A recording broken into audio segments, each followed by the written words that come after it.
Assalamualaikum mga madam, ito na po ang bago natin.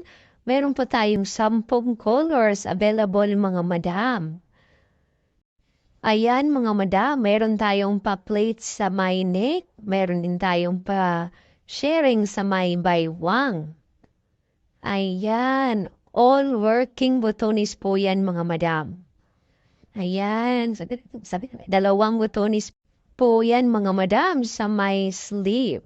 Ayan, napakalinis at napakapulido po ng pagkatahi mga madam kasi skirt shower po ang may hawak dito mga madam. Ayan, paprits po sa may neck.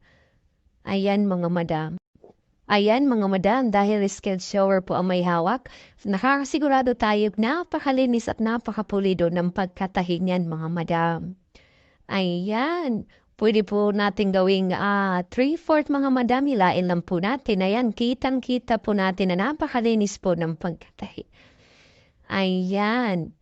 Mga madam, kitang-kita nyo naman po, hindi po yan tinipid sa tela. Parang pagmamahal lang ni Kuya Ita ninyo na hindi tinitipid. Wow! Ayan. Kitang-kita nyo sa likod, meron siyang pabutunis mga madam. Advantage po sa makakapalang buhok. Kasyang-kasya po, kaya swak na swak sa atin yan, mga madam. Ayan. Oh, kitang-kita. Kaya yan, kasyang-kasya sa medium to XL, mga madam. Nasa 46 ang bus po niyan, mga madam. Kaya kasyang-kasya sa to XL.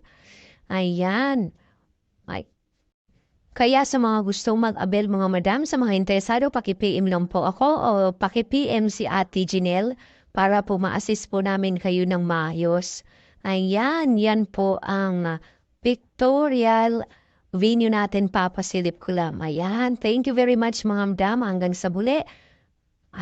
Thank you, thank you.